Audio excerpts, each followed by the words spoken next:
안녕하세요. 대단히 반갑습니다. 숲비를 가지는 남자 자한형 이종수입니다. 이번 시간은 309번째 시간으로 인사이동 2라는 숲비를 읽어드리도록 하겠습니다. 인사이동 2. 직장생활을 하는 이들이 다 그렇겠지만 가장 큰 즐거움의 하나는 승진이다. 다음으로 인사이동일 수도 있다. 그것이 본인이 원하는 바대로 되었을 경우에 한해서이다. 나의 두 번째 인사이동은 1991년 봄이었다. 제주도 남제주에서 책임자 생활을 하고 있던 때였다. 1년 정도 남제주에서 생활을 하고 난 뒤였다. 처음에 19명이 제주도로 발령을 받아 내려왔었는데 10여 명이 발령이 난 것 같았다. 엘스파 동기 둘은 그대로 있는 것으로 되어 발령이 나지 않았다. 3명 정도는 중앙본부로 발령이 났고 홀로 서울지역 본부로 났다. 그리고 후속으로 난 것이 원효로 지점이었다. 지점은 B급 정도의 수준의 점포로 그렇게 무실적이 뛰어난 곳은 아니었지만 그렇게 열악한 곳도 아니었다. 경북으로 가게 되면 속칭 BYC 상간 우리 지역으로 나게 될 것이고, 그렇게 되면 교통상으로는 서너 시간씩 걸리게 되면 제주도보다 경북 지역으로 발령이 난 사람들은 오히려 나지 않는 것이 더 좋았다는 한탄도 이어졌다. 왜냐하면 어차피 교통요건이 더 나쁘다는 것이다. 실제 발령기를 보면 그렇게 나는 것으로 드러났었다. 경북 지역의 최고지라고 하는 BYC는 봉화, 영양, 청송을 이루는 말이었다. 같이 남제주에서 근무했던 김과장은 충북으로 발령을 받아 고향 쪽인 정평 쪽으로 발령을 받았다.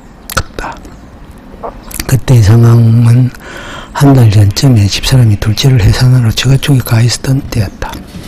급선무로 집을 구해야 했다. 이곳저곳을 구하러 다녔다. 그래야 들어가게 된 곳이 신림동 2층 집이었다.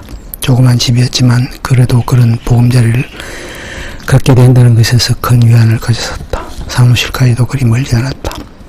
어떻게 그곳까지 가게 된 것인지 알 수 없는 노릇이었다. 집사람은 몸조리를 하느라 계속 처가에 머물고 있던 때였다. 이삿짐은 제주도에서 올라오게 되었다.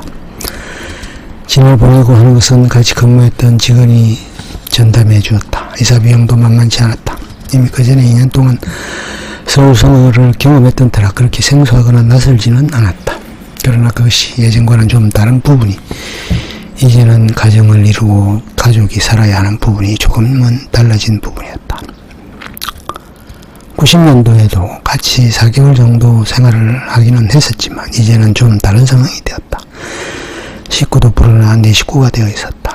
결혼한 지 4년이 되었고 직장생활을 시작한 지도 4년 6개월이 되었다.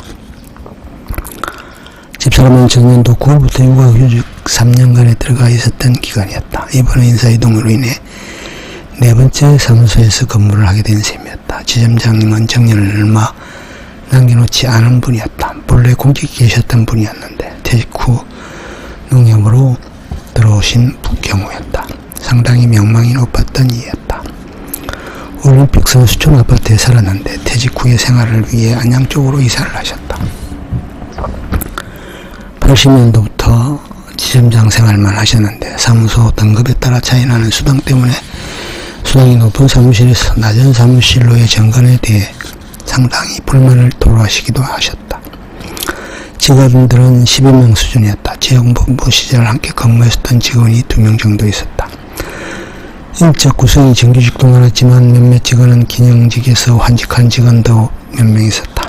차장인 분도 우체국 쪽에 우리 조직으로 넘어온 분이었는데 상당히 호인이었다. 바로 옆자리의 책임자들은 나이가 많으신 분들이 한 분 있었고 다른 2분은 4년 정도 연배롭고 승진을 앞두고 있는 상황이었다.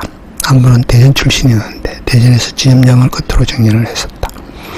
그리고 또 한 분은 정년을 얼마 남겨놓지 않았었는데 몇 년 후 정년 퇴직을 했다.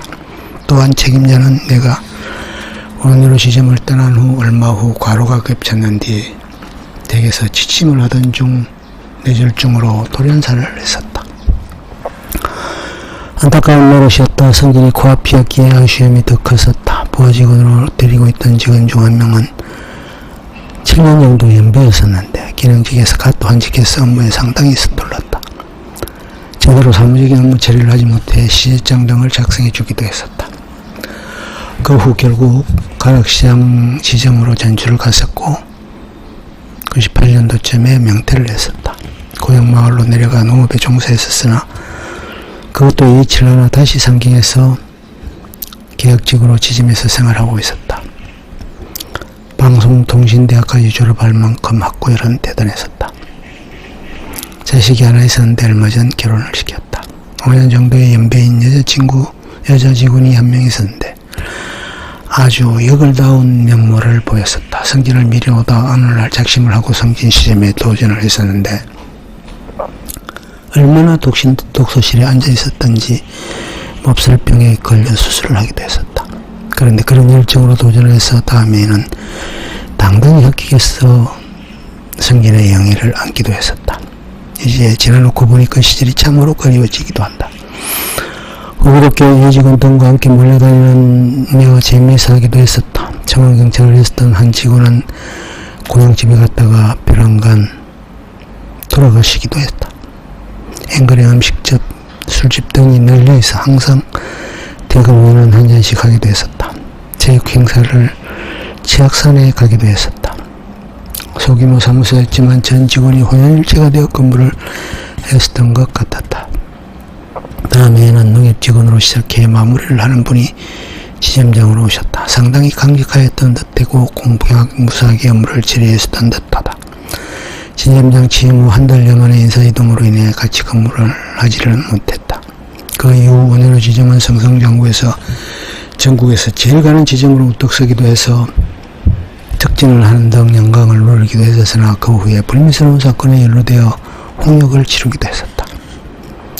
주거래처로 CJ, D사 등이 있었다. 전락과정으로 있었는데 큰 어려움이 없이 잘 지냈던 한 해였었다. 본래 희망했던 것은 본부였으나 아직까지는 그렇게까지 되지 못했던 처지였다. 아무튼 서울에서의 입성이 이루어진 인사이동이었고 새롭게 출발할 수 있었던 계기를 마련할 수 있어서 나쁘진 않았던 인사이동이었던 듯하다. 끝. 좋으면 좋아요, 구독, 알림 설정 눌러주세요. 감사합니다.